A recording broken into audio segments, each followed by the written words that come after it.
was asked to speak yesterday. So, to start off with, I'm not an educationist, so let's get that clear. But I am going to make some sweeping assumptions, or some assumptions, and I'm going to kick the tree really hard, so that all the old memories and old ideas can fall out, and we can actually concentrate on what does work. So, innovation and prototyping is essential in South Africa. And what is not working is the IDC Manufacturing Fund for Entrepreneurs. It's a dead duck. It's just not working at all. Money has been thrown left, right, and centre, and everybody and anybody who asks for it, and there's no human intervention, and it's not working. Simple as that. So the South African government has a fetish for manufacturing, and we need to revisit that. Simple as that. So it's probably time to go back 120 years and maybe illustrate the point dramatically by two contrasting sets of people who tried to develop flight. So I'm going to call up Marvin, who works for me in Perfect Laser Enterprise Solutions, and we're going to call up the Wright brothers. Now you'll notice that this is a bicycle shop. It's a bicycle shop with a bicycle inside, and they make bicycles. So most people know that the Wright brothers were responsible for powered flight. It's not actually known that they came from a bicycle heritage. Now, the Wright brothers were up against a Smithsonian president, the esteemed Technological Society in America, who had unlimited money and resources and engineers and professors, and this is Langley. Here he is in all his glory. Didn't work. He had his nose rubbed in the dirt, and the Wright brothers beat him to it, and he just dwindled into obscurity and continued in his educational pursuits. But in terms of the quest for flight, he failed, in spite of hundreds of thousands of US dollars in 1900. So what was the dream? The dream was quite simple. These two bicycle engineers wanted to develop flight, and they understood rudimentary mechanics, and they had to do it incrementally, what we would call today as prototyping. So up came the glider. Here it is, a massive glider. That's it, 1901, 1902, and there it is. A year later, they progressed to powered flight. Here he is. I don't know whether it's Orville or Wilbur. He's in the plane and he's flying. Now what's the moral of the story? Innovation, prototyping is the route to progress anywhere in the world, and more so in our country. So with that as a backdrop, I'm going to just carry on. I think I've got your attention now, and I'm going to make another statement which I tell all my staff. I say to them all the time that Julius Malema has an advantage of every intern and graduate that I have ever employed. And I've got over 50 staff working for me. And the reason why is that he did woodworking at school. The concept of thinking, measuring, cutting, understanding the risk of failure, the costs of failure, doing it again and making it better, he knows. In spite of his dodgy matric levels, he understands what it is to make something. That's very important.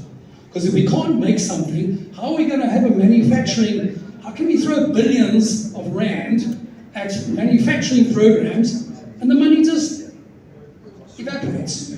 Or rather, really unconvincing returns. So, that's just food for thought. So, at Perfect Laser Enterprise Solutions, I've realized that there is no substitute for time with the trainee. Now, one of the problems you've got is that if you have any person who, even if they claim to be educated, you ask them the difference between 0.22 millimeter, 2/10, 2 centimeters, half an inch, 2 meters, and they're going to look at you as if, what on earth was that? Or is that? Walk into Crazy Plastics and ask them for a 200 milliliter bottle, and they'll come out holding a 2-liter empty for sale milk bottle. That is the distortion of reality between measurement. If you can't measure something, you can't make something. If you can't make something, you can't escalate it to manufacturing. So the concept of scaling and measurement, or the concept of measurement is important. From measurement, we can introduce scaling. Let's go back to Langley and find out why this professor, with all his money, failed. So I'll wait for the screen to come up. And it says there quite clearly that Langley was unable to scale his prototype. Because the prototype wasn't even a prototype. It was a fancy double-winged aeroplane, and he was going for the jackpot, sort of like an instant result, sort of an instant coffee approach to building something. So that's why he failed. So there we have his plane sitting up there on the foundation here. He didn't understand the basic mechanics of anything, in spite of being president of the Smith-Chandler Institute, which is the American equivalent of our CSIR or similar institution. So I need to actually go back maybe 200, 300 years. The concept of factories is not millenniums old, it's barely 300 years. It goes back to the Industrial Revolution. Before that, everything was made at home. I don't care whether it was shoes, boots, swords, clothes, cooking, crockery, it was all made at home. And then we went to factories. Now the shift is coming back. And the shift is coming back where we can have a micro factory in our garage, a small factory in our yard, in the study, whatever. You can do micro manufacturing. The micro factory, it all boils down to prototyping. To try something, to look at it, or try and sell it. Now that's an asset test, because the real test of anything is, can it be sold? So selling it gives you the opportunity for customer feedback, and then the process starts again. I keep on remembering Elon Musk. Does everybody know his most favorite interview question? What have you made? Because if you haven't made anything, you haven't struggled. And if you haven't struggled to overcome, you are of no use to Elon Musk. You cannot work in his factories where a roll of steel comes in one end and a rocket or a motor car comes out the other end. That's as simple as that. That's how it works in these factories.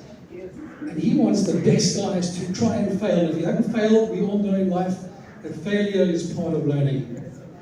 So, let's get back onto Perfect Laser Enterprise Solutions.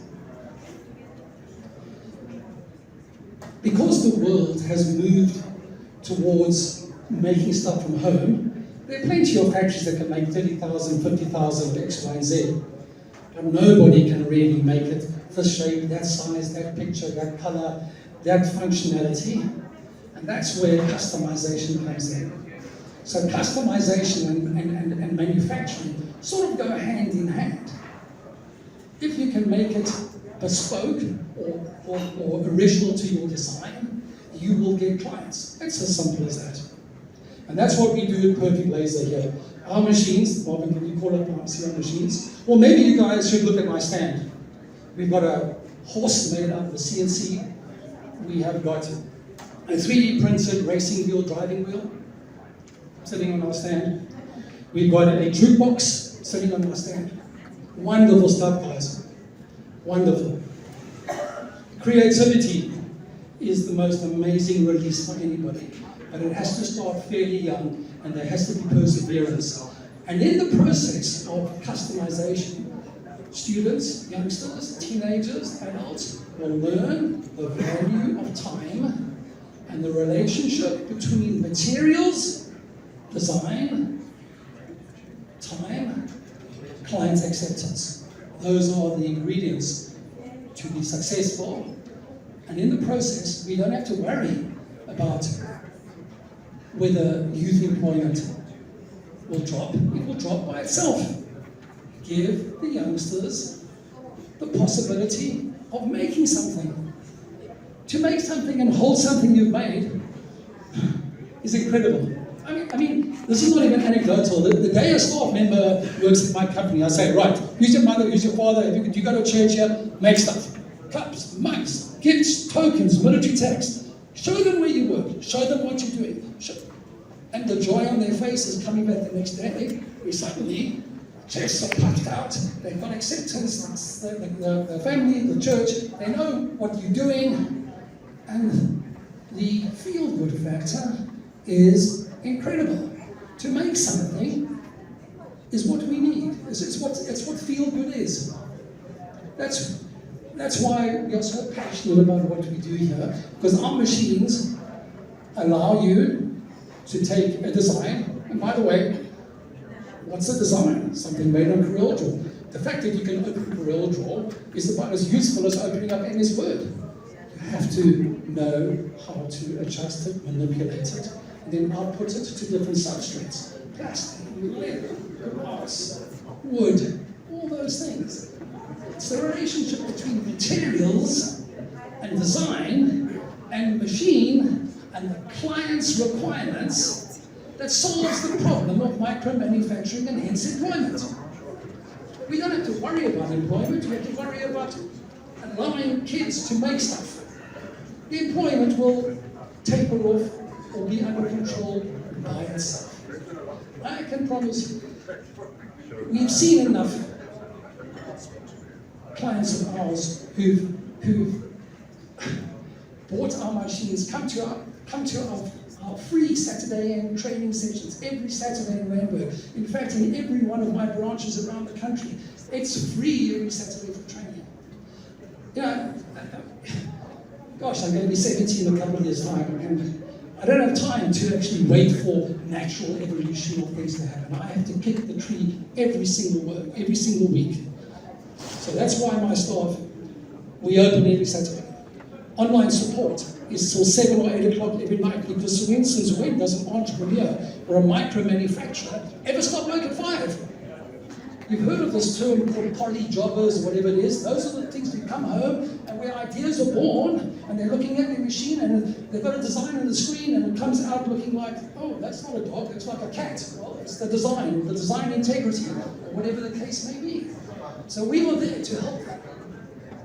So I've dedicated my life since I moved from Cape Town 8 years ago, and this is all I do. There's no family, no girlfriends, no wives, just 50 staff.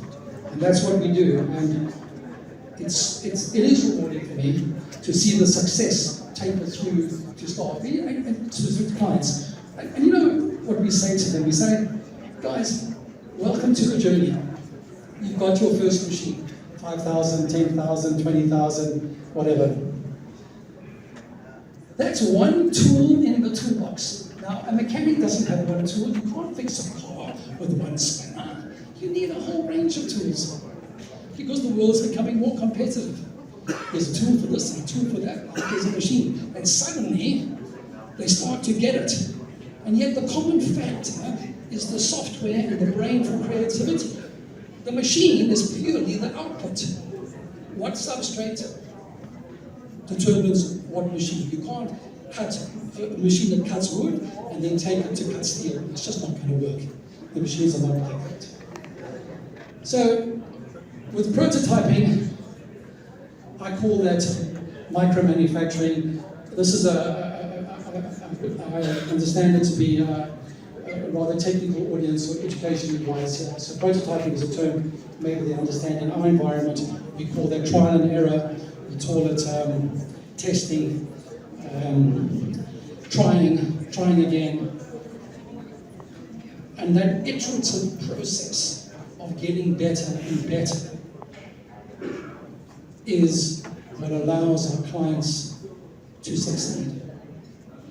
And with our support, whether it's training or software or design integrity, because often the design integrity is suboptimal, it doesn't quite come out the way you expect it.